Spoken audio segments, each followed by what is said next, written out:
L'inflation est un phénomène économique fréquent qui se manifeste par une augmentation générale et durable des prix, entraînant une baisse du pouvoir d'achat de la monnaie.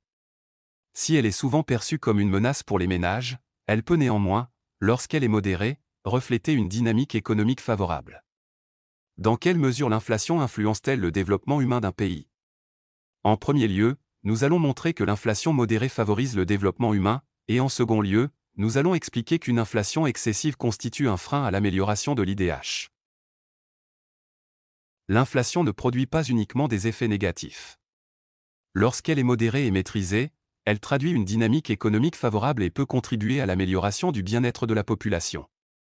D'abord, une inflation modérée stimule l'activité économique.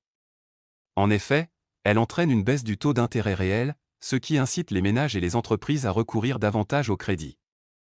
Les ménages peuvent ainsi financer leur consommation, tandis que les entreprises investissent pour accroître leur production. Cette hausse de la demande globale dynamise l'économie, favorise la croissance et entraîne une création d'emplois, ce qui améliore le niveau de vie des individus. Ensuite, cette dynamique économique permet une meilleure satisfaction des besoins essentiels. L'augmentation des revenus liés à la croissance offre aux ménages un meilleur accès à l'alimentation, au logement et aux services de base, ce qui contribue directement à l'amélioration du niveau de vie, composante essentielle du développement humain. Enfin, la croissance de l'activité économique permet à l'État de percevoir davantage de recettes fiscales. Ces ressources supplémentaires peuvent être mobilisées pour financer les services publics, notamment dans les domaines de la santé et de l'éducation, renforçant ainsi les autres dimensions du développement humain. Ainsi, une inflation modérée constitue un levier du développement humain en stimulant la croissance, l'emploi et le financement des services publics. Cependant, ces effets positifs ne se réalisent que si l'inflation reste maîtrisée. Lorsqu'elle devient excessive et incontrôlée, elle engendre des conséquences néfastes pour le développement humain.